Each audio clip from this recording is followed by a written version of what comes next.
করতে পারতা, কিন্তু না বান্দা না, আমাকে পাওয়ার জন্য তুমি কত কষ্ট করেছো,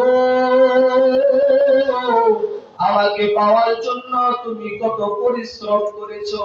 ও বান্দা, আজ আমার কাছে আসার সময়, আল্লাহ তাখাফু ওয়া লা তাহজানু, বান্দা তোর আর কোনো চিন্তা নাই, তোর আর কোনো ভয় নাই। ওয়া আবশিরু বিল জান্নাতিল্লাতী কুনতুম তুআদুন, বান্দা আমি তোর দুনিয়ার দায়িত্ব নিলাম, আখিরাতের দায়িত্ব তোর থেকে নিয়ে নিলাম। আল্লাহ তাআলা তওবাকারীর জন্য 4 নম্বর পুরস্কার রেখেছেন। ও মুসলমান, কেমন তওবা করতে হবে? শুধু জবান দ্বারা আস্তাগফিরুল্লাহ আস্তাগফিরুল্লাহ বললে শুধু তওবা হয় না। আর ইতিহাসের দিকে তাকিয়ে দেখো, সাহাবায়ে কেরাম কিভাবে নিজের জীবনটাকে তওবার মধ্যে কাটিয়ে এত আমল করেছেন। তো সাহাবায়ে কেরাম সামান্য থেকে সামান্য গুনাহ হয়েছে, তো সাথে সাথে মালিকের দরবারে এমন ভাবে তওবা করেছেন, আল্লাহ তাআলা তাদেরকে ক্ষমা করে দিয়ে তাদের জন্য জান্নাতকে অবধারিত করে দিয়েছেন। এই জন্য মুহতারাম হাজিরিন, আপনার আমার দ্বারা গুনাহ হয়ে যাবে, আপনার আমার দ্বারা অন্যায় হয়ে যাবে, যদি তওবার মালাটা একবার গলায় নিতে পারি, তওবা যদি মালিকের দরবারে একবার করতে পারি, আর মালিক যদি ওই তওবা গ্রহণ করে, আপনার আমার জীবনের সমস্ত গুনাহগুলো মাফ করে দিয়ে সাহাবায়ে কেরাম নিজের জীবনকে যেভাবে সোনালী জীবন গড়ে দিয়েছেন, আপনার আমার জীবনটা সেভাবে হয়ে যাবে। সাহাবায়ে কেরাম কিভাবে তওবা করেছেন? আল্লাহর নবীর একজন সাহাবী ছিল সালাবাতুল আনসারী, আল্লাহর নবীর আরেকজন সাহাবী সাঈদ ইবনে আব্দুর রহমান।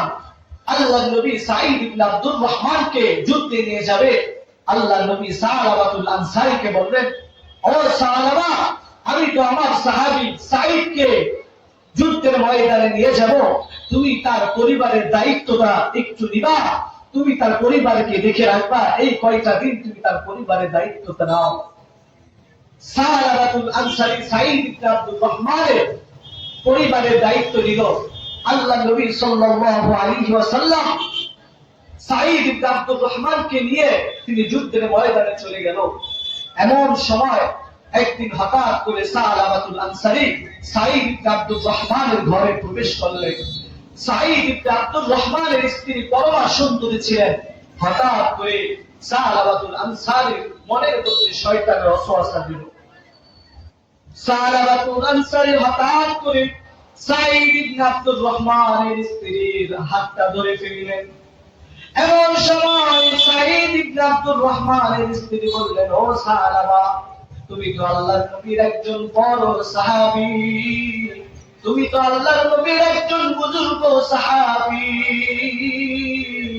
তুমি কিভাবে এত বড় জালেম হয়ে গেলা? ও সালাবা, তুমি এত বড় নাফরমান কিভাবে হয়ে গেলা? তুমি তো একজন বড় সাহাবী, তোমার তো জালেম হয়ে গেলা।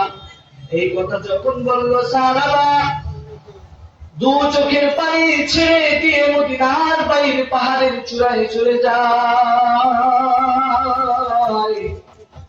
কান্না করে আর মালিককে ডাকে, ও মালিক, আমার মতো নাফরমান মদিনার মধ্যে কিভাবে যাবে, মদিনায় গিয়ে মানুষকে কিভাবে চেহারা দেখাইবে? আল্লাহর নবীর যুদ্ধের ময়দান থেকে ফিরে আসলেন। সাঈদ ইবনে আব্দুর রহমান এসে স্ত্রীকে জিজ্ঞাসা করে, ও স্ত্রী, আমার বন্ধু কোথায়? সব ঘটনা খুলে বলার পর সাঈদ ইবনে আব্দুর রহমান বন্ধুকে খোঁজার জন্য মদিনার বাইরে পাহাড়ের চূড়ায় যায়। পাহাড়ের চূড়ায় গিয়ে দেখে সালাবাতুল আনসারী আসমানের দিকে তাকাইয়া মালিককে ডাকে, মাওলা,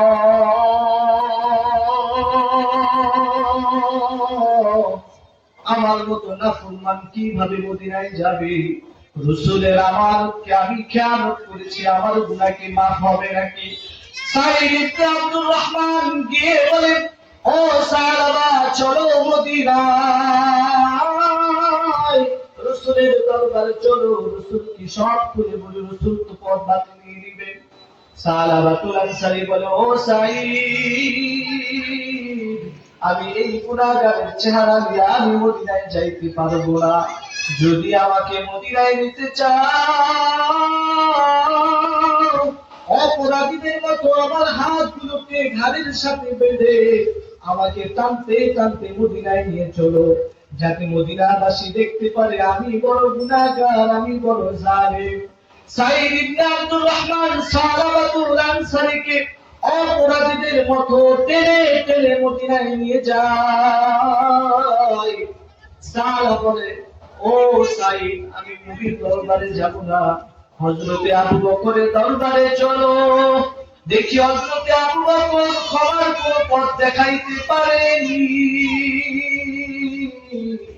হযরতে সালাবাতুল আনসারী আবু বকরের দরবারে যায়। আবু বকরকে সব যখন খুলিয়া বলে, আবু বকর বলে, ও সালাবা, ক্ষমা করার মালিক আল্লাহ।